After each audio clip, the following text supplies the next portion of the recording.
도파민 신경 전달 물질의 일종이죠. 그 도파민이라는 물질이 이제 뇌에서 생겨서 주로 전두엽 쪽 특정한 뇌의 부위에 가면 사람이 이제 기쁨을 느낀다, 행복을 느낀다, 즐거움을 느낀다라고 이제 해가지고 화제가 된 그런 물질입니다. 이걸 조금 더 수정하자면 기쁨만을 느끼게 하는 게 아니라 우리가 동기부여도 되고 보상, 학습할 때 보상으로 느껴지도록 만든 게 도파민의 원래 의미다. 도파민 이게 신기한 게 도파민이 우리 H2O가 물이다 뭐 이런 거 많이 알려져 있잖아요. 근데 도파민은 그런 수소, 뭐 탄소, 질소, 산소 뭐 이런 것들 한 20개 정도를 모으면 도파민이 됩니다. 우와 진짜요? 그래서 뭐 원리상으로는 공기 중에 있는 산소, 뭐 질소, 수땡에 있는 탄소 뭐 이런 거 끌어모아가지고 잘 가공을 하면 도파민을 만들 수 있는 거예요. 그 뇌에 잘만 돌아다니면 기쁨, 행복을 이제 느낄 수 있게 된다는 건데 이게 20개밖에 안 된다라는 거는 사실은 사람의 몸속에 있는 물질 중에서는 정말 간단한 물질이라는 뜻이거든요. 사람의 근육을 이루는 주요 성분이라는 뭐 마요신 뭐 이런 물질은 원자가 수천 개가 막 아주 복잡하게 조금의 결함도 없이 쫙 연결돼 있어야지 근육 역할을 하는 물질이 되거든요. 그래서 근육 같은 거를 만드는 성분은 그렇게 복잡한데 기쁨과 즐거움의 원천이 되는 물질은 왜 이렇게 단순한가? 아니 근데 단순한데 저기 근데 저기 뇌과학자가 지금 굉장히 이게 반발하려고 하고 그 왜 화학 전공하신 분이 뇌과학으로 들어와서 이렇게 제가 화학적으로 말씀드리면 근데 그렇게 그런 따지면 다이아몬드는 다 탄소 원자로 만들어져 있는데 다이아몬드 만드는 건 진짜 쉽겠네요. 다이아몬드를 그래서 공장에서 막 만들잖아요, 실제로. 그렇다고 해서 이게 쉽게 만들어지는 아니, 물질인 건 아니니까. 그러니까 생각보다 도파민이 어떻게 보면 사람의 행복의 비밀, 즐거움의 비결이 담긴 물질치고는 너무나 단순하고 간단한 물질이다.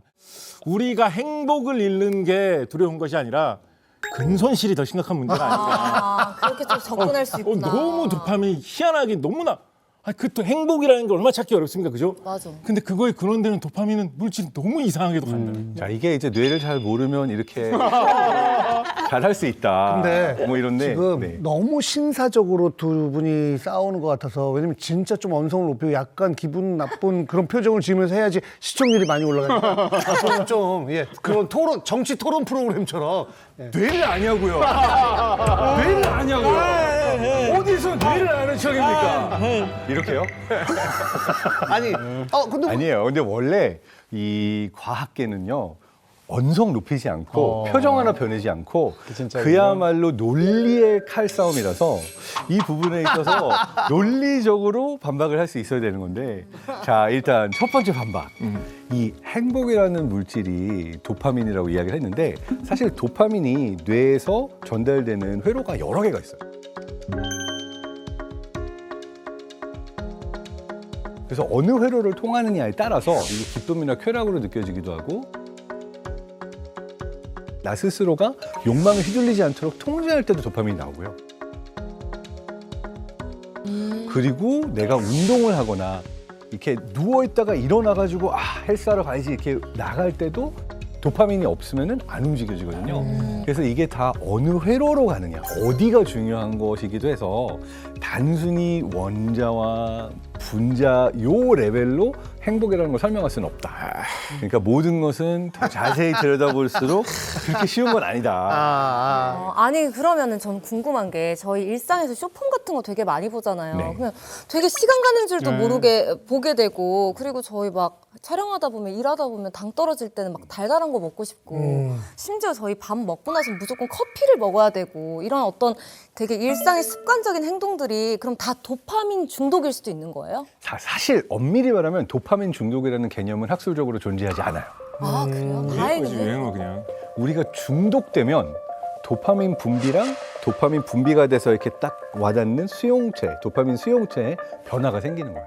그래서 엄밀히 말하자면 도파민 중독이라는 게 있는 게 아니라 우리가 뭔가 반복적인 자극 그리고 나에게 짧은 어떤 보상을 줄 수 있는 그런 행위에 중독이 된다라고 행위 보는 중독. 게 정확한 이야기고 그 쇼츠 그러면 오히려 막 알코올 중독이 됐을 때 그 결과로 도파민이 막 나온다. 이런 일이 오히려 생길 수 있는 거예요. 이런 상황이 되게 재밌는 게요. 마약 중독이건 알코올 중독이건 어떤 종류 행위 중독이건 도파민 수용체의 숫자가 줄어들어요. 이게 뭘 의미하냐? 알코올이 아니고는 즐겁게 해줄 수 없게 변하는 거예요. 마약 중독이 되면 마약이 아니면 도파민으로 다른 어떤 행복을 느끼기 어렵게 변한다라고 해서 점점 수용체가 줄어드니까 도파민을 점점 더 많이 내뿜어야 되고 그러다 보니까 마약도 점점 더 센 용량을 하게 되고 영상을 볼 때도 처음에는 뭐 1분만 보다 말았는데 더 오래 보게 되고 더 자극적인 영상을 찾게 되고 이렇게 변하게 되는 거라서 결국 도파민이라는 거는 중독을 통해서 변하게 되는 것이기도 한 거예요. 아, 근데 우리가 그냥 말 편하게 나 요즘 도파민 중독이야 뭐 이렇게 얘기를 하는 거군요. 그거는 그냥. 뭐 자극 중독, 나 뭔가 자극적인 거, 새로운 거 이런 거에 중독됐어라고 말하는 거랑도 비슷할 수 있는 거죠. 그 자극을 이제 좀 보면은 미국의 NIH라고 있어요. National Institute of Health라고 뭐 우리말로 하면은 국립보건원 정도 뭐 이렇게 될 것 같은데 이제 우리가 일상적인 생활을 할 때 이게 레벨이 한 100이다라고 쳤을 때 쇼핑을 하면은 이게 한 150으로 올라간대요. 만약에 뭐 키스를 했다 그러면 195 이렇게 올라가고 흡연을 하면 또 한 225. 그리고 이제 사랑을 빠지게 돼서 뭐 연애를 하고 그러면 한 500. 그리고 그 중에서도 자기가 너무 사랑했던 짝사랑했던 사람하고 오늘부터 1일 하면 이게 팍 올라가요. 700. 그렇지. 마약이 1300이에요. 그러니까 이게 이제 굉장히 자극이 강하다라는 거고, 그러니까 이제 그만큼의 자극이 주어지지 않으면은 그때 마약을 했을 때만큼의 도파민이 나오지 않으니까 이제 그 이상을 혹은 거기에 준하는 어떤 행복감이나 기쁨이나 쾌락을 느끼려면 그걸 계속 해야만 되는 거죠. 저 이거 얘기 듣고 말씀 듣고 되게 생각나는 게 저도 한 10몇 년째 이쪽 일을 하다 보니까 수많은 공백기가 있었을 거잖아요. 그럼 그 공백기에 여행도 다니고 등산도 하고 사람들도 만나고 너무 많이 하는 거예요. 근데 어느 순간 그게 약간 지루할 때가 있어요. 낯선 곳을 아무리 가도 겪어봤던 거니까. 내 이 기저에 그냥 경험했던 것들이 있으니까 처음만큼 설레지 않은 거예요. 그래서 그거에 대해서 고민한 적이 있거든요. 내가 소확행이라고 하죠. 소소하고 확실한 행복. 그걸 내가 못 느끼고 살고 있나? 그럼 계속 혼자 다녔던 거예요? 아니면 예전엔 남자친구랑 같이 갔었는데 지금 혼자 다니는 거예요? 아니. 이게 되게 중요하다. 아니 그런 게 아니라 진짜 왜 또 하나형으로 가요? 아니 근데 이거는 좀 근데 선생님들 말씀 들으니까 생각났어. 그러니까 그럴 수 있는 거죠. 네, 그러니까 기본적으로 도파민이 분비되는 양은 뇌가 조절하려고 그래요. 무슨 얘기냐면 너무 많이 분비가 돼도 이 자극이 다 가면 안 되겠다. 그래서 수용체가 줄어드는 거거든요. 그러니까 내가 강렬한 자극을 많이 경험할수록 무뎌진다라고 생각하면 돼요. 여행을 할 때도 계속 거기에 익숙해져서 너무 강렬한 어떤 자극들을 받았다 그러면 잠깐 동안 반대로 오히려 방에만 틀어박혀 있거나 정말 여행이 그리워질 때까지 자극을 끊고 오히려 반대 방향으로 최소한의 자극만을 경험하면 어딘가 나가서 여행 갈 수 있다라는 게 바깥바람 쐬는 게 너무 행복한 거예요. 그렇겠다 진짜. 그러니까 이 도파민 얘기 같은 걸 해서 저는 그런 생각을 하는데 저는 이제 행복하고 쾌락을 좀 구분하거든요. 행복과 쾌락. 네. 사실은 쾌락도 그렇게 나쁜 건 아니잖아요. 쾌락이란 말이 이제 우리말로 어감이 너무 강해서 그런 건데. 근데 저는 행복은 반복할 수 있는 거라고 생각하고요.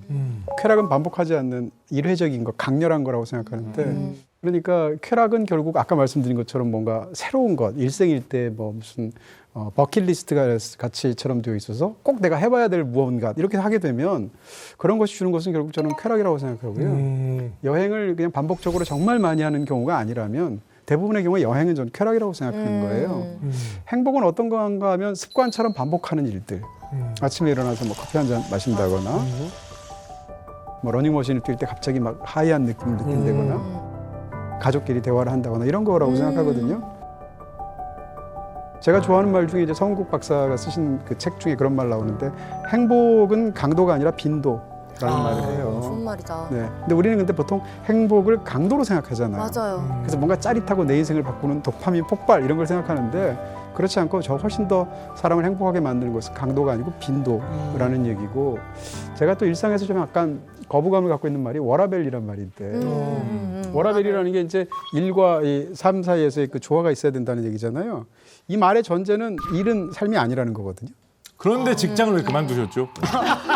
왜 프리랜서로 일하고 계시죠? 너무 날카로운데 날카로운 직장을 다녀서도 역시 일을 합니다. 다만 직장 가서 안 할 뿐인 거 같아요. 네.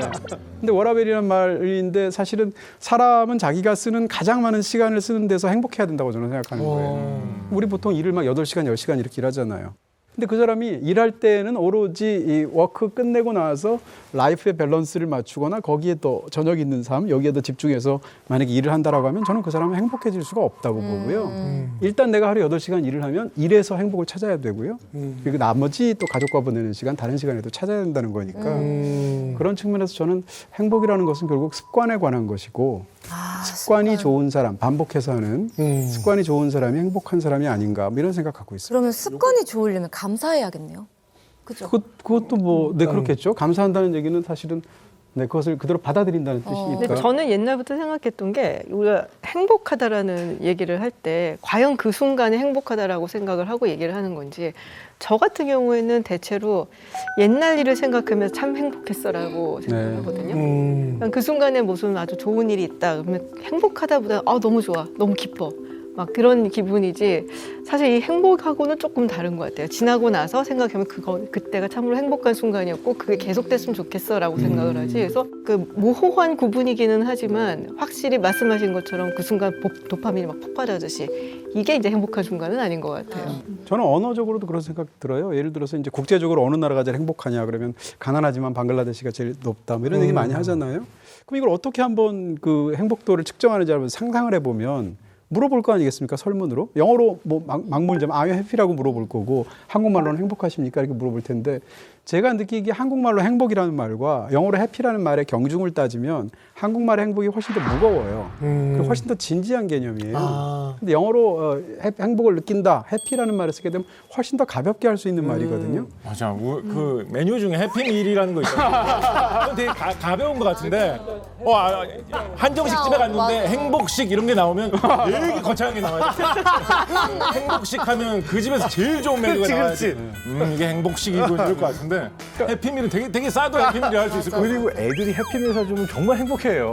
진짜 해피해집니다. 그러니까 행복하다는 이 말 하나, 언어 하나만으로도 다른데 이런 것을 가지고 행복 수치를 따져서 설문조사 결과에 따라 단순 비교를 해서 한국 사람이 훨씬 더 불행한 수치가 높다. 이렇게 말을 한다는 건 저는 일단 단순히 언어적으로만 봐도 좀 문제가 있을 것 같거든요. 그렇네요. 최근에 김창완 씨가 책을 내셨는데 김창완 씨의 책 제목이 찌그러져도 동그라미입니다. 예요.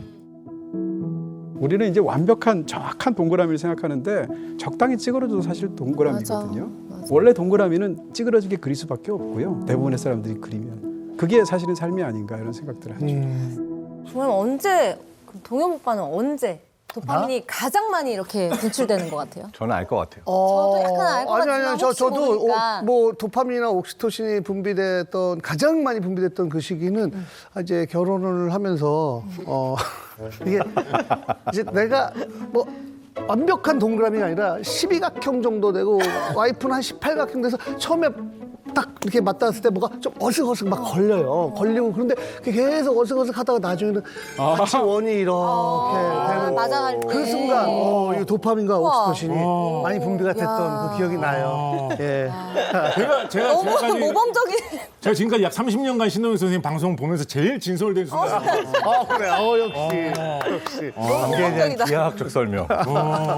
자, 뭐 어쨌든 결론적으로 한선아 씨는 지금처럼 살아도 전혀 문제가 안 된다. 오히려 본인이 행복할 수 있는 걸 잘 알아서 챙기는 스타일 같아요. 새로움을 그래? 즐기고 다행이다. 도전을 하고 맞아요. 그래서 그러한 형태로 자연스럽게 도파민 분비되는 메커니즘을 찾는 건 건강한 것 같아요. 다행이네요. 진짜.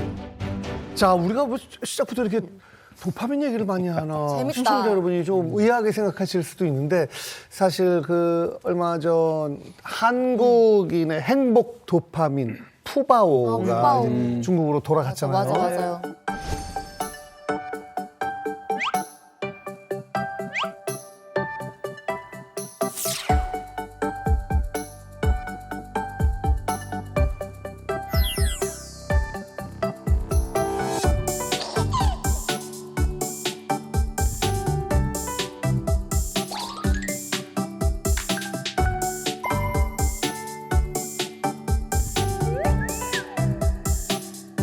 네, 지난 4년 동안 영원한 아기 판다로 큰 사랑을 받아온 푸바오가 오늘 한국을 떠났습니다.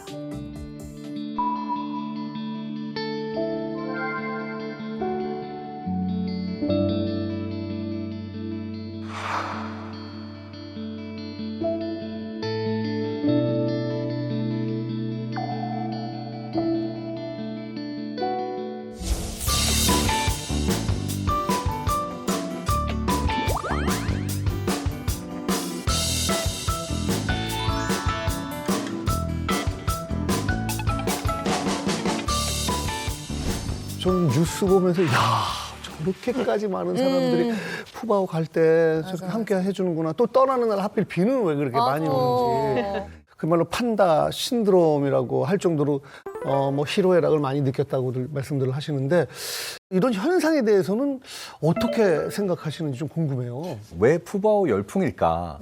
결국은 일종의 엔다우먼트 이펙트? 그러니까 뭐냐면 내게 아니면 그렇게 관심이 없는데 굉장히 희귀한 동물이 우리나라 땅에서 태어났다. 요 부분에 대해서 우리 아이처럼 이쁘게 생각하면서 사람들이 더 큰 의미 부여를 하는 게 푸바오 열풍을 설명하는 하나의 가설이 될 수 있겠네요. 그렇죠. 이 이야기에 참여한다는 게 굉장히 중요하잖아요. 마케팅적으로도 활용하기도 하고 사람의 인생 자체가 저는 하나의 이야기라고 생각하기도 하는데요. 그런 면에서 보면 푸바오는 사실은 그 코로나도 관련이 있겠지만 100일 때 국민이 이름 짓기 했잖아요. 네. 그래가지고 이름 짓기 받아가지고 가장 많이 투표받고 뭐 등등 해서 맞아요. 푸바오라고 이름 지었잖아요. 그다음 돌잡이까지 했잖아요. 푸바오. 이런 식으로 이제 그 푸바오를 키우는 과정에서 그 모든 이야기에 푸바오에 관심 있는 사람들 자기가 참여해서 키운 느낌이 들어서 어떻게 보면 오디션 프로그램하고도 굉장히 비슷한 측면이 그런 있어요. 느낌으로. 내 가수 이런 표현 쓰잖아요. 내 배우 이런 표현. 판다계 임용. 그럼 우리도 잘 되려면 막 멤버마다 누가 오늘 제일 잘한다는 거 시청자 투표 계속 받아야 돼. 여기서요? 우리가 성장하는 모습 막 보여주고. 우리가 키운 박재식 박사 이런 식으로. 네. 1등하면 막 울고 막 감사합니다 막. 아니 근데 저는 그 생각도 했어요. 이번에 이제 많은 사람들이 왜 이렇게 어떤 사람들은 호들갑이야 이렇게 이야기하시는 분들도 없지 않잖아요. 근데 저는 어떤 사람이 극적인 감정을 느끼고 감동을 느끼고 슬픔을 느끼는 표현을 옆에서 보면 사실은 완전히 냉정하게 보면 좀 이상할 수도 있거든요.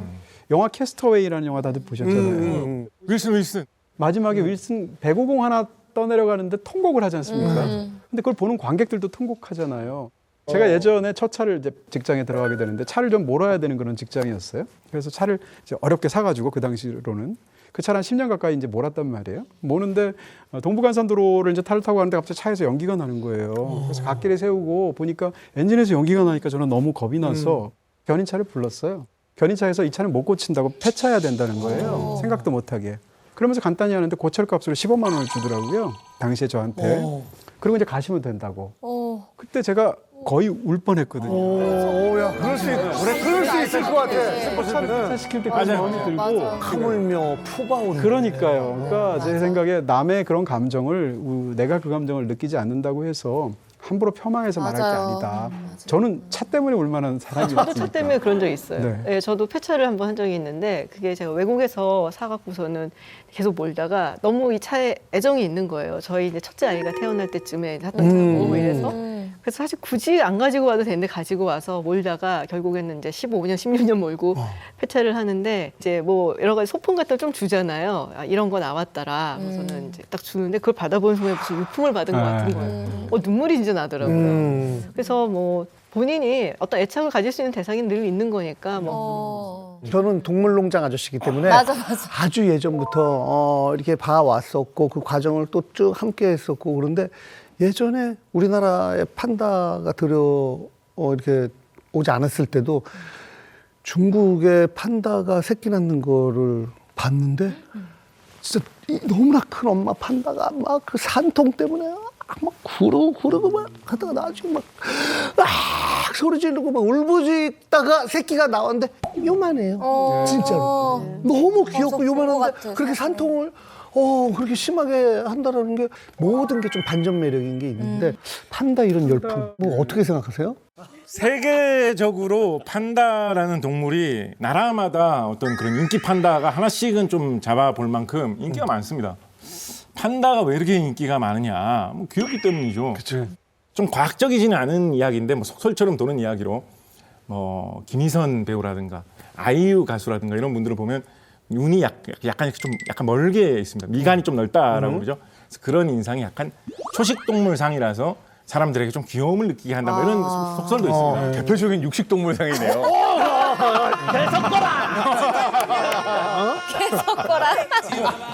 제가 볼 때는 인간의 뇌가 첫인상으로 누군가를 맞아. 판단하는 자체는 대략 5초 안에 이루어지거든요. 그런데 베이비 페이스잖아요. 맞아. 외모가.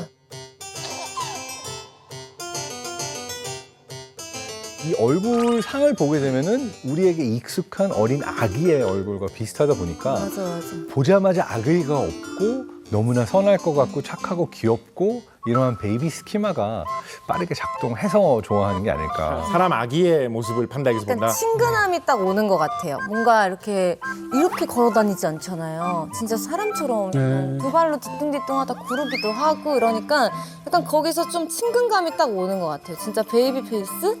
판다가 사랑받는 건 사실 뭐 귀염 때문이고요. 거기에 대해서는 콘라드 로렌츠라고 노벨상 받은 사람도 있는데 그 사람 이론에 따르면 이런 겁니다. 그러니까 인간은 귀여운 동물들을 좋아하도록 진화론적으로 습성을 가지게 됐다는 겁니다. 왜냐하면 이 공동생활을 하거나 원시시대에 아이를 키우게 됐을 때 자기 아이가 어떤 반응을 보여도 그 아이에다 집중을 해야지 그 아이를 제대로 양육할 수 있잖아요. 바로 그렇기 때문에 아이의 특징을 갖고 있는 얼굴을 보면 자기가 집중하도록 돼 있어요. 왜냐하면 자기 아이를 잘 키워야 되니까. 근데 이게 원래는 자기 새끼를 잘 키우기 위해서 인간은 귀여운 걸 좋아하도록 돼 있는데 하필이면 인간의 아기랑 비슷하게 생긴 동물들이 있다는 거죠. 그게 뭐 애완견일 수도 있고 그런데 가장 대표적인 게 이제 판다이고요. 판다는 일단 머리가 둥글고요. 그다음 투실투실하게 생기고 눈 크고 코하고 입하고 턱은 작단 말이에요. 이게 아이의 특징이고 사지도 짧아요. 근데 푸바오는 이런 판다 중에서도 더 그래요. 더 머리가 크고요. 푸바오가 더 사지가 짧아요. 그러니까 더 아기하고 닮았다는 거거든요. 푸바오가 압도적으로 귀여운 부분이 있을 것이고요. 그럼 왜 판다는 얼굴이 둥글고 왜 아기 얼굴을 가졌는가라는 생각할 수 있잖아요. 판다가 얼굴이 큰 이유를 이제 과학적으로 그렇게 설명하더라고요. 하루 종일 대나무를 씹어야 돼요.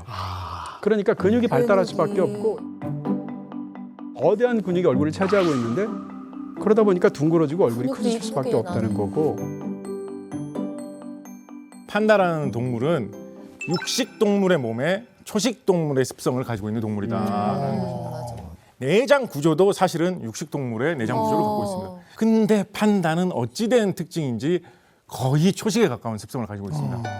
이 풀떼기 대나무 아무리 먹어도 이 몸이 영양이 흡수가 잘 안 돼요. 어머. 그래서 엄청나게 먹어줘야 됩니다. 그래서. 끊임없이 일어나서 자릴 때까지 계속 먹어줘야지 그 덩치를 감당할 만한 그 영양분을 챙길 수가 있거든요.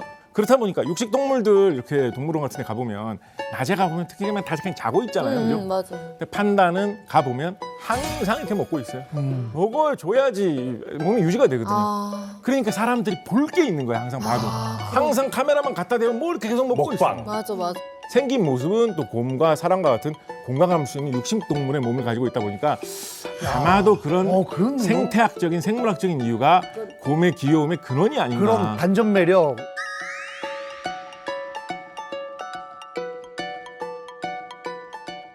근데 푸바오 같은 경우는 좀 특별한 케이스인 것 같아요. 왜냐하면 푸바오가 제가 태어난 게 기억하기로 2020년 7월이었거든요. 그때 우리가 이제 굉장히 코로나 때문에 좀 힘들고 그렇죠, 뭐 이런 그렇죠. 시기였어요. 근데 어느 순간부터 갑자기 푸바오 열풍이 막 불기 시작을 했는데 제 생각에는 그게 이 사육사님 있죠. 예, 이 사육사님하고 이렇게 알콩달콩 지내는 모습. 뭐 예를 들면은 거기를 막 청소를 하고 있는데 뭐 바짓가랑이 맞아. 붙들고서 못 가게 한다든지 아니면 스마트폰 보고 있는데 옆에서 이렇게 팔짱을 탁 낀다든지 뭐 이런 걸 보면서 막 열광하기 시작을 했거든요. 그러니까는 그냥 단순히 판다가 너무 귀여워서 푸바오가 너무 예뻐서라기보다 사람과 이렇게 교감을 하는 동물의 모습을 보고 맞아. 이렇게 무장해제가 되면서 사람들이 막 열광하기 시작한 거리가 전혀 없는 애정 관계를 맞아, 보고서는 이제 어떻게 보면 우리가 이제 대리 만족도 맞아요. 느끼고 힐링도 느끼고 그래서 이게 이제 폭발적으로 인기가 많아진 게 아닌가 그런 생각이 좀 들어요. 아니 근데 그 처음에 푸바오 엄마 아빠와 아이바오 러바오 이제 왔을 때 그때도 이제 동물 프로그램에서 그걸 다뤘었는데 그때는 뭐 비자도 있고 여권 저기 봐봐요. 귀여워. 실제 여건이. 너무 예, 실제. 귀엽다. 저게 있었대요. 그래서 그게 막 화제가 되고 했었는데, 근데 이 판다가 아까 제가 말씀드렸지만은 예전에는 없었거든요.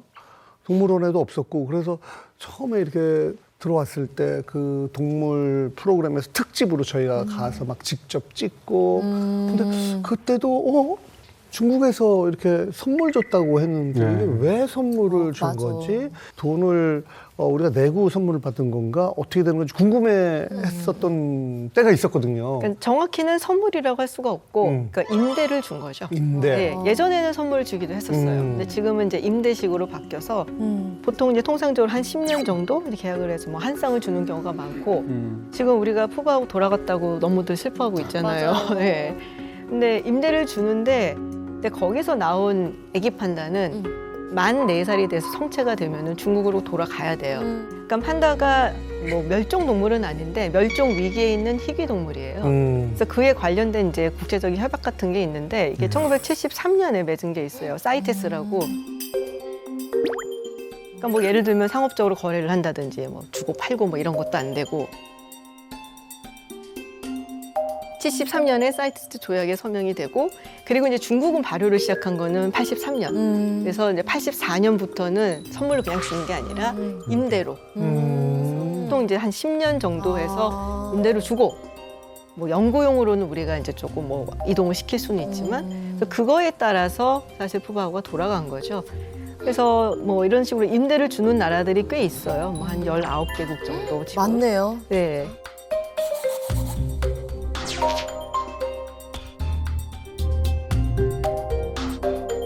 근데 꼭 돌아가야 돼요? 그게 약속이어도 사실 우리나라에서 태어났잖아요. 그쵸. 그러면은 우리가 키우고 우리랑 소통하고 진짜 다를 것 같은데 아무리 근데 고향으로 꼭 가야 돼요. 근데 판다는 원래 이 중국 보면은 서남부 쪽 스촨형 성이라고 있어요. 이제 그 지역에 서식을 하는 동물이거든요.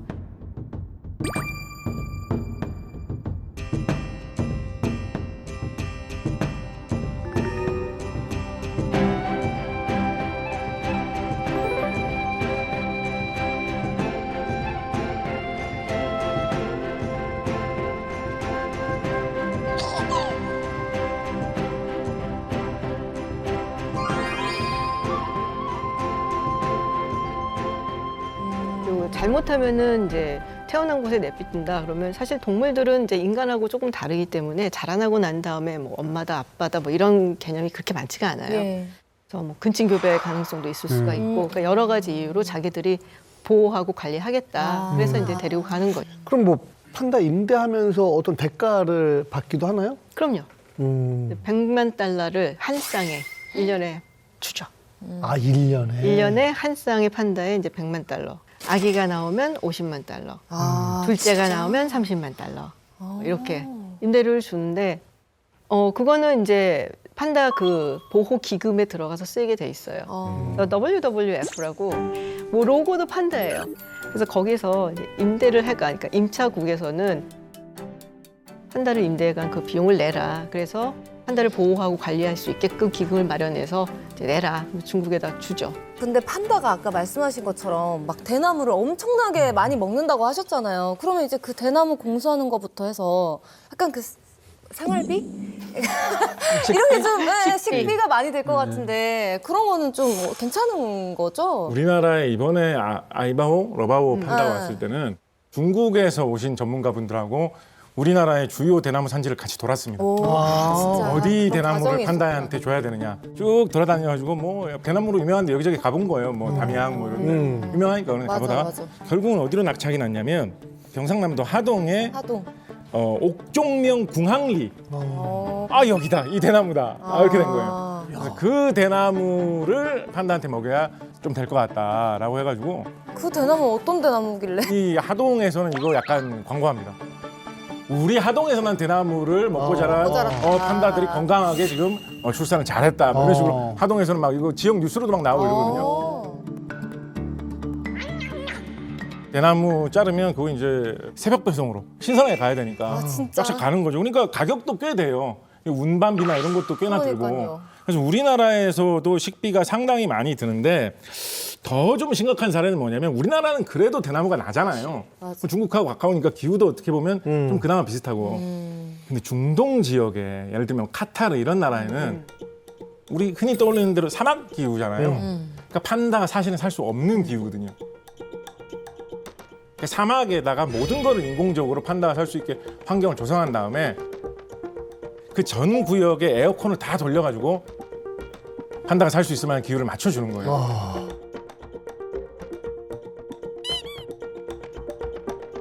그 카타르 같은 그 중동 지역에 대나무가 자랄 리가 없잖아요.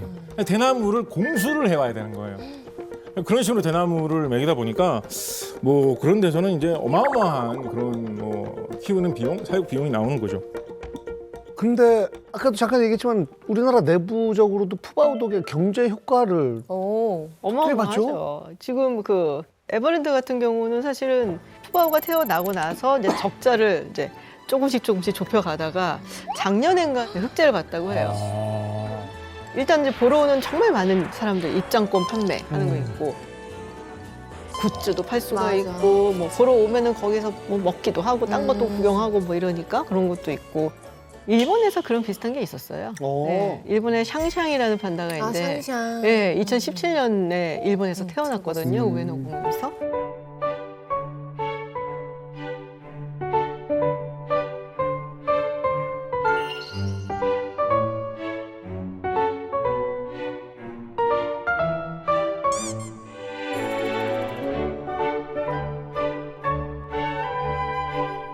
에버랜드만 그런 게 아니고 사실 일본에서도 경제적으로 굉장히 뭐 이득을 보고 샹샹 있고 막 이랬을 때 어마어마하게 돈을 많이 벌었다.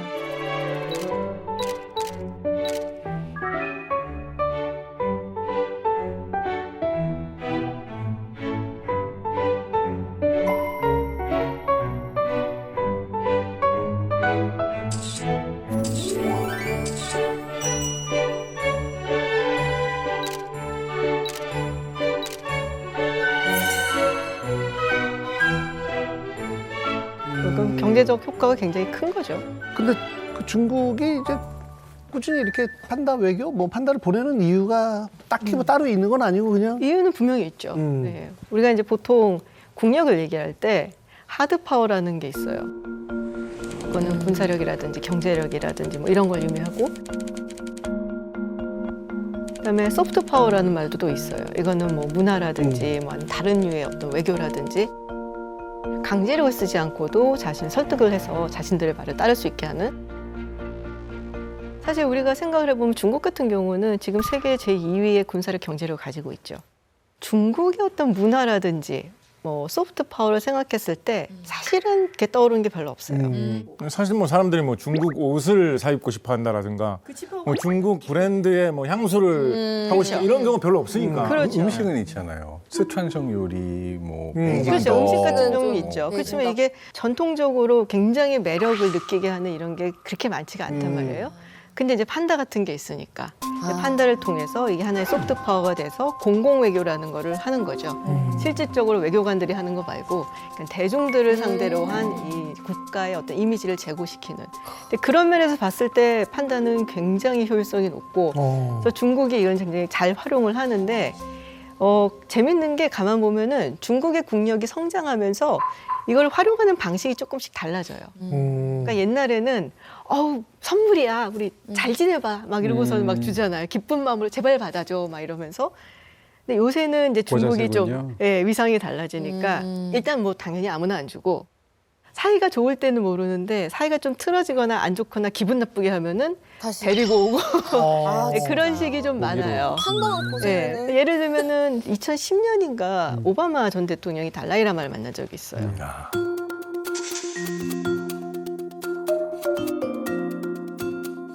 아주 격하게 반응을 했죠, 중국에서. 맞아요. 그래서 바로 반환을 해가고. 미국 같은 경우 사실은 판다를 제일 많이 갖고 있었어요. 한 9마리 정도를 제가 우와. 기억을 하는데 이제 사이가 안 좋잖아요. 요새 미국하고 중국하고 뭐 경쟁하고. 보통은 연장 계약을 하는데 안 하고 이제 데리고 와라, 소환하고. 그래서 4마리 정도만 지금 남아있는 걸로 알고 네. 마저 다 데리고 가겠다 그랬었는데 올해 들어서는 이제 조금 얘기가 달라져서 다시 한번 뭐 연장하는 걸 얘기를 해보자 뭐 그러고 있더라고요. 한국 같은 경우도 준 게 처음에 준 거는 1994년이었어요. 중국을 대표하는 동물이자 세계적인 희귀 동물인 판다 한 쌍이 오늘 우리나라에 왔습니다.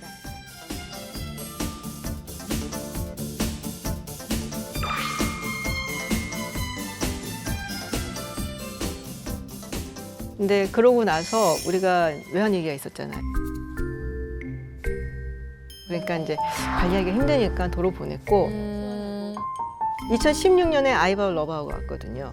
근데 한국하고 중국하고 가장 관계가 좋고 국빈 방문 서로 하고 이럴 때가 2014년, 15년 고즈음이었어요. 근데 그런 이유가 있었고 되게 재밌는 케이스가 뭐냐면 대만 같은 경우는 중국이 주겠다 그랬는데 안 받았어요, 처음에. 지금은 이제 받았는데 2006년에 대만 측에다가 중국이 판다를 준다.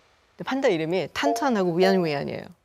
근데 중국어로 탄위안을 하면 가족이 서로 모인다, 재결합한다 이런 뜻이 있다. 하나의 중국으로. 네, 그러니까 이제 대만 입장에서는 듣고서는 무슨 속셈인지 알겠다. 개명하면 안 되나? 북한에서 호랑이를 보내줬는데 한 마리는 적하고 한 마리는 통일이. 맞아. 하루가. 적하는 안 받고 통일만 받으면 되잖아요. 네, 그래서 안 받았는데 그때 이제 민진당 정부였거든요. 근데 2008년에 정부 바뀌고 이제 받았죠, 국민당 정부. 그 판다는 그 사실 좀 뭐 그런 약간 뭐 소문 같은 이야기인데 그런 얘기 들은 적이 있습니다. 판다가 이제 중국에서 선물로 일단 가는 거니까 중국에서 어느 정도 좀 이렇게 생각을 하고 있는 나라에 가거든요. 그러니까 국제적으로 투자하시는 분들이 판다가 중국에서 갔다, 이 나라로 갔다라고 하면 아, 이 나라 경기가 이제부터 좀 잘 되겠구나. 그 나라에 투자하자. 판다 보고 투자하면 좀 돈 잡을 수 있다. 뭐 이런 식의 또 소문 비슷한 이야기도 뭐 있었던 것 같아요. 중국하고 사이가 안 좋으면은 판단을 안 보내주니까. 안 보내거나 데리고 약간 오거나. 중국 경제가 한창 좋을 때는 그런 식의 이야기도 있었죠. 근데 판다 외교라는 말도 있잖아요. 뭐 그 말은 언제부터 나왔던 거예요? 사실 이제 중국이 판다를 선물로는 많이 줬어요. 옛날에도. 뭐 지금 기록으로 남아있는 걸 보면은 당나라 시절에 7세기쯤에 그 유명한 악녀 측천무후가 일본에 백곰을 보냈다. 뭐 이런 기록이 있는데 그게 아마 이제 판다가 아니겠냐. 뭐 이렇게 얘기를 하고 있고 41년 같은 경우는 그때 이제 중일 전쟁을 하고 있었으니까 그때는 이제 중국 본토를 이제 중화민국 국민당 정부가 차지를 하고 있었고 미국이 많이 도와줬단 말이에요. 그러니까 뭐 장제스 그리고 숭메이링 여사가 판다를 보내기도 했었죠. 본격적으로 그걸 쓰기 시작한 거는 이제 1972년 같아요. 그때 이제 기억들을 하시면은 대땅뜨라고 있었어요. 이제 냉전 시기에 뭐 소련하고 미국하고 중국이 있는데 이제 소련하고 중국하고 사이가 안 좋아지니까 미국이 이제 그 틈새를 파고 들어가면서 우리 잘 지내보자 하고 중국하고 손을 잡죠. 그래서 1972년에 이제 닉슨 대통령이 중국을 방문해서 마오쩌둥을 만나고 그걸 우리가 대땅뜨 얘기를 하는데 근데 그때 만찬장에서 이렇게 딱 밥을 먹는데 닉슨의 부인이죠. 팻 닉슨 여사가 이렇게 밥을 먹다 보니까 담뱃갑이 하나 있었대요. 근데 중국 담배 중에 판다라는 담배가 진짜 있어요. 덩샤오핑이 되게 좋아했던 담배라 그러더라고요. 근데 그걸 보고서는 그 앞에 이제 판다 2마리가 그려져 있으니까 또 팻 닉슨 여사가 동물에 굉장히 관심이 많은 사람이거든요. 그래서 보고서 너무 귀엽다고. 그러니까 마오쩌둥 옆에서 드릴까요? 그러니까 이 닉슨 여사는 담배요? 그랬더니 그랬더니 마오쩌둥이 담배 말고 판다. 그래서 판다가 미국으로 가게 됩니다. 네. 그러면서 대땅뜨 뭐 판다 외교 막 얘기가 나오고 그해 10월에 또 일본하고 중국이 수교를 해요. 72년 10월에 일본과 수교하니까 또 판다 보내주고 그러니까 이제 막 영국도 우리도 막 우리도 보내줘 막 그러니까 보내줘요. 근데 그때 그냥 선물로 준 거예요. 그래서 이제 84년부터는 선물로 그냥 주는 게 아니라 임대로 보통 이제 한 10년 정도 해서 임대로 주고 뭐 자기네들이 그냥 뭐 관계도 괜찮고 마음에 들고 하면은 뭐 계약 연장해주고 주고 했구나. 그럼 네. 제일 많이 준 나라가 혹시 있나요? 지금 제일 많이 갖고 있는 나라는 일본이고요. 사실은 그때 당시에 그냥 선물로 많이 준 나라로 치면은 북한이 되게 많이 줬어요. 네, 65년부터 한 80년 그 사이에 북한이 한 5마리 네, 선물을 받았다. 근데 그 이유는 이제 말씀드린 대로 중국하고 소련이 50년대 말부터 사이가 안 좋아지고 그리고 이제 69년 이럴 때는 국경 분쟁도 있고 하니까 니네 우리 편 할래? 약간 이제 그런 의도가 있었죠. 그래서 이렇게 판다 공세를 막 했는데 안타까운 거는 그 판다들이 어떻게 뭐 폐사를 했는지 이런 게 잘 안 나와 있어요. 아마도 북한이 좀 경제적으로도 힘들고 하니까 관리를 잘 못하지 않았을까. 그 이후로는 안 주죠. 그러면은 전 세계에 있는 판다는 다 중국 건가요? 그렇죠. 기본적으로는 그렇다고 보시면 됩니다. 근데 예외가 적용되는 판다가 딱 한 마리 정도 있지 않을까라고 하면 많이 나오는 판다가 어디에 있을까요? 아, 이게 진짜 신기해요. 이거 판다가 어떻게 거기 가갖고 있는 판다가 어떻게 유일하게 중국하고 떨어져 나온 우유 판다가 됐을까? 혼잣말 하시는 거예요? 우리한테 얘기를 해줘야지. 얘기도 안 해줘. 와, 진짜 신기해. 너무 신기해서. 아니, 판다가 중국에 있는 중국에 밖에 없는 동물이거든요. 원래 야생으로는. 우리는 우리나라만의 고유의 판다가 있다라고 하면 예감에 그래도 좀 중국 근처에 있는 나라일 것 같지 않습니까? 아니면 중국과 교류가 되게 많든가. 그런데 세계의 유일한 중국계 아닌 그 나라 고유의 판다는 멕시코에 있습니다. 우와, 진짜? 멕시코의 차풀테펙 동물원이라는 데가 있어요. 어렵다. 풀택백 동물은. 멕시코에 아까 말씀하신 그 스토리대로 70년대에 그냥 주는 판다가 갔어요.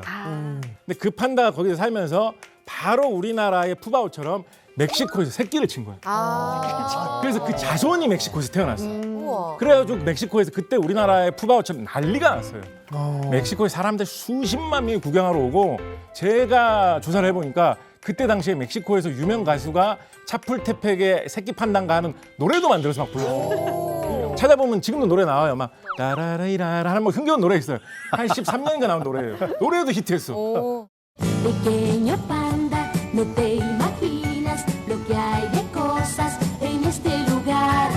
Pequeño panda en Chapultepec, todos queremos verte crecer y saludarte. Pequeño panda en Chapultepec, la la la, la la la. 지금 그때 태어난 그 화제의 판다의 자식이 신신이라는 판다인데 신신. 아직 멕시코의 차풀테펙 동물원에 살아 있어요.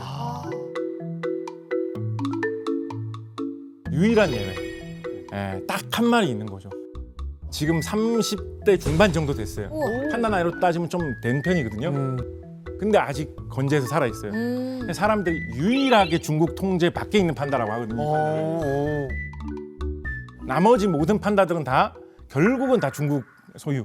중국의 관리하에 있는 거예요. 30대 중반이면 되게 나이 많지 않아요? 그러면 사람으로 치면은 100살 넘은 거 사람으로 아니에요? 치면 거의 100살 가까이 되는 거예요. 30대 중반이면 저보다도 나이가 많아요. 그러니까 이 조약 이전에 태어나서 멕시코에 계속 있어도 됐던 거예요. 그렇죠. 우리 푸바오도 조약이 시대만 다르게 그러니까. 타고 났으면 맞아. 계속 우리나라에 있을 수 있었던 거겠네요. 아마도 70년대에 그런 식의 어떤 관계가 이루어졌었다면 근데 계속 판다 하니까 근데 판다 말고 판다 이외에도 외교 사절단 역할을 한 다른 동물도 혹시 있나요? 그럼요. 너무 많죠. 많죠. 예. 동물을 보내갖고서는 뭐 환심을 산다든지 뭐 이런 건 너무 많고. 우리나라 역사책에도 그런 사례가 굉장히 많아요. 조선왕조실록에도 그런 얘기 있고요.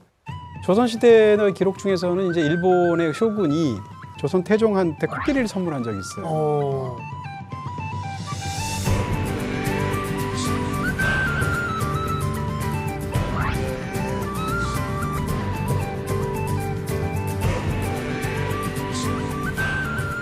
코끼리를 이제 조선 태종이 받았다고 하면 생각해보세요. 그 당시에. 그러니까 사람들이 굉장히 놀랍기도 하겠습니다만 먹여야 되는데 주로 콩을 먹였거든요. 얼마나 많이 먹겠어요. 근데 가뜩이나 가난한 조선이라는 나라에서 콩을 그렇게 많이 먹으니까 이게 약간 경제적인 문제가 되는 거예요. 상소가 올라오고 막 이렇게 되고 결정적으로 관련되어 있는 그 굉장히 높은 고위직 관리인 사람이 이 코끼리가 흉측하게 생겼다고 침뱉고 욕하고 이제 경멸하다가 코끼리한테 밟혀 죽습니다. 실제로. 그렇게 되니까 아무리 그래도 코끼리라고 해도 이 중요한 어떤 대신들을 죽게 하고 이런 일을 벌였다 해서 태종이 귀양을 보내요. 그 코끼리를. 전라도에 있는 섬으로 여수 앞에 있는 어떤 섬인데요. 코끼리가 여수 앞에 섬에 그 당시로 치게 되면 뭐 진짜 한 500~600년 전이니까 먹을 것도 없고 이러지 않습니까? 그 기록 전라도 관찰사의 기록에 따르면 매일 눈물을 흘린다고 이제 기록이 돼 있어요. 먹을 것도 없고 슬프고 어쩌고 이러다 보니까 이러다가 이제 임금이 바뀌어서 세종이 되는데요. 거기서 또 다시 노비 하나를 또 밟아 죽여요. 코끼리가.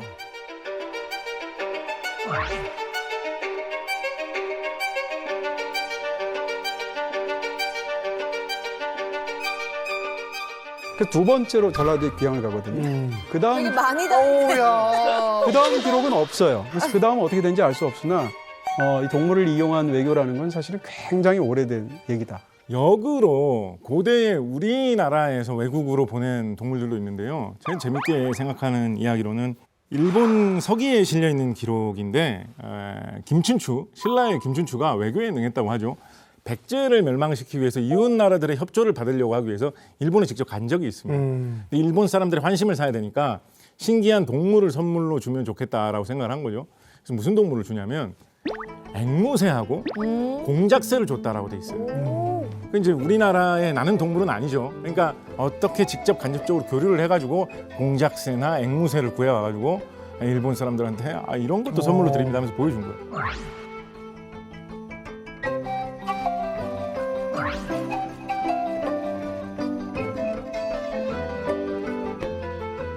사실은 일본이 백제하고 굉장히 친했던 나라이기 때문에 신라에 대해서는 안 좋은 이야기만 쫙 적혀 있거든요. 그런데 그 김춘추가 방문했을 때 그 기록에만 어떻게 돼 있냐면 김춘추가 얼굴이 잘생겼고 말을 참 잘했다라고 일본 역사 기록에 남아 있어요. 물론 잘생겼고 말 잘한 것도 있겠지만 어떻게 보면 이런 아주 귀한 선물 때문에 사람들이 좀 놀랐기 때문에 그런 것도 있지 않을까 그런 생각도 해봅니다. 서양에서는 그 기린을 굉장히 많이 줬어요. 기린? 왜요? 이집트에서는 기린을 이렇게 많이 줬다라고 얘기를 하는데 기린이 이제 지금 우리가 뭐 동물원 가서 많이 보니까 어떻게 생겼는지도 다 알고 그러는데 옛날에는 이제 흔히 보지 못했던 너무 신기할 것 같아요. 목이 너무 길고 그렇겠다. 맞아, 예. 맞아. 점박이처럼 막 이렇게 있고 막 눈도 막 밝고 막 이러니까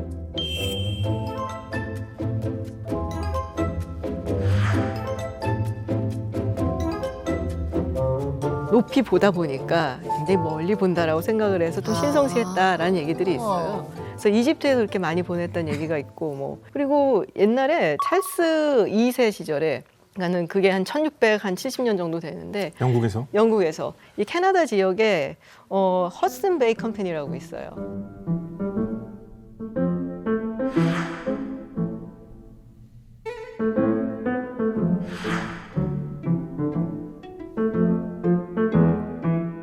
모피 같은 거를 이제 거래를 하는 독점권을 줘요. 거기다가 독점권을 주니까 고맙다고 허슨베이 컴퍼니에서 찰스 2세한테 우리가 비버 2마리 그리고 이제 사슴 2마리 보낼게요 했는데 안 보냈어요. 그리고 300년 후에 1970년에 엘자베스 여왕 2세한테 보내요. 그때 못 보낸 거 지금 보냅니다. 그러니까 이 동물 배송이 너무 늦네. 좀 많이 늦었죠. 그런 식으로. 그러니까 이 동물을 이렇게 주고 받고 하는 게 주는 입장에서는 우리 좀 잘 해주세요라는 이제 부탁의 의미도 있는 거고 받는 입장에서는 그만큼 우리가 굉장히 패권이 있는 나라다, 강대국이다, 제국이다 이런 걸 자랑하기 위해서 사실은 그런 아주 다양한 그러니까 본국에서 볼 수 없는 아주 다양한 동물들을 데리고 와서 동물원도 만들고 구경시키고 그게 어떤 힘의 자랑이기도 했죠.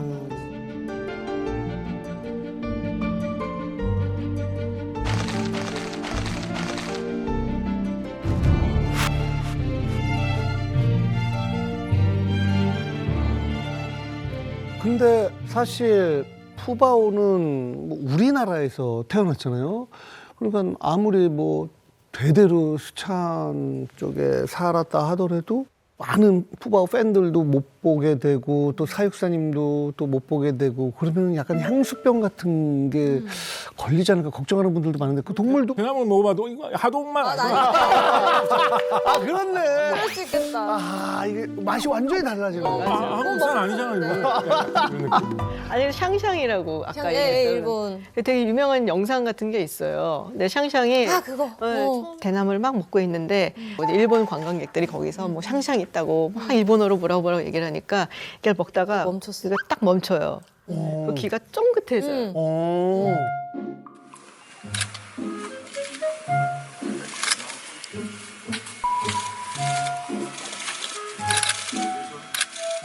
頑張ったなシャンちゃん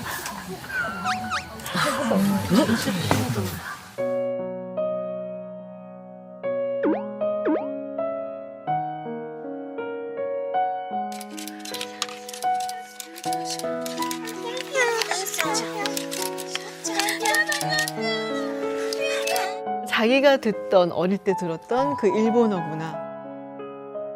그러면 그러면은 푸바오가 저희 한국어만 듣고 막 자랐을 거 아니에요. 그러면은 샹샹처럼 약간 가서 중국어 들으면 좀 어색할 수도 있고 겨우 한국말 뗐는데 이제 또 배워야 돼. 제2의 외국어를 그 뭐 한국어 소리도 다를 수 있지만 우리가 또 문화마다 제스처가 조금씩 다르잖아요. 그러니까 일본에서는 아리가또 고자이마스 뭐 이런다라고 한다면 뭐 한국 사람들의 경우에 그 사용하는 표정이나 제스처, 중국 사람들이 사용하는 게 다 다를 수 있는데 그러다 보니까 뭔가 사육사님들을 볼 때나 주변의 사람들이 날 대하는 그럴 수 부분에 있겠다. 있어서 판다가 인지하기에는 이 신호들이 전혀 다른 방식의 소통 방식이라서 적응하는데 조금 더 시간이 오래 걸릴 수는 있고 한국 관광객이 정말 온다.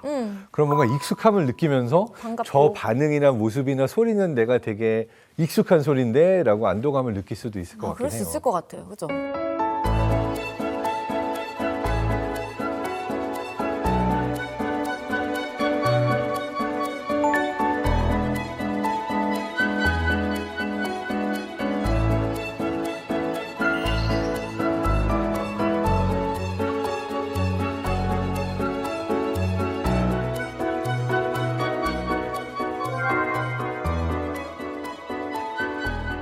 그래서 이제 많은 사람들이 저한테 가끔 물어보더라고요. 그래서 푸바오 다시 올 가능성이 있냐.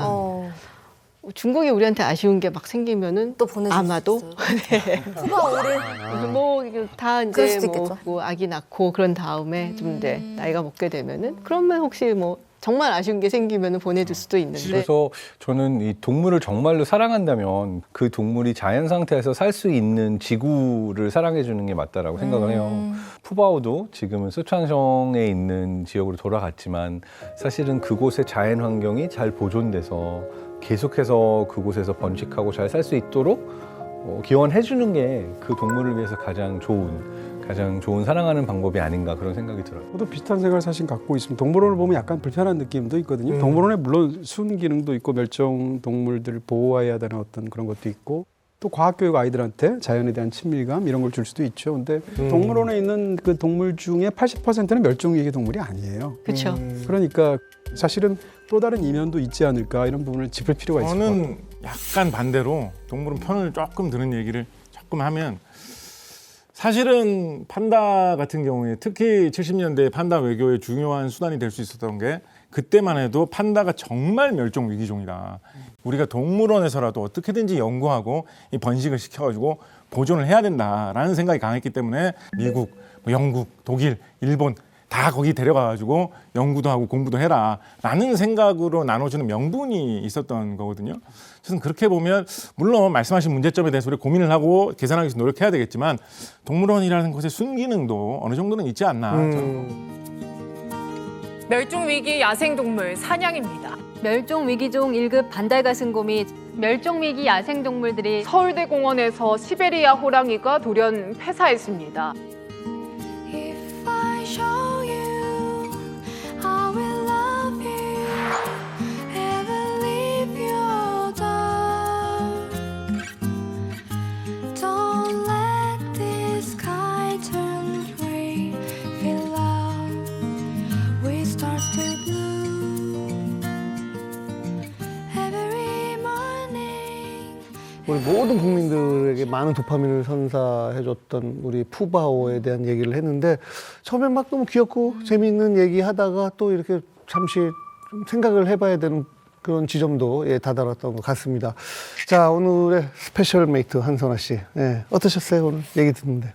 오늘 이렇게 푸바오에 대해서 더 많이 이렇게 정보들을 이렇게 줍줍하니까 내가 왜 더 푸바오를 사랑해주지 않았나. 푸바오 영상을 하루에 하나씩은 꼭 봐놓을 걸. 물론 지금도 봐놓을 수 있지만은 좀 아쉽네요. 더 마음이. 그래도 아무튼 인간적으로 푸바오는 귀여운 게 다 했다. 그렇죠. 그렇죠. 그런 것 같아요, 진짜.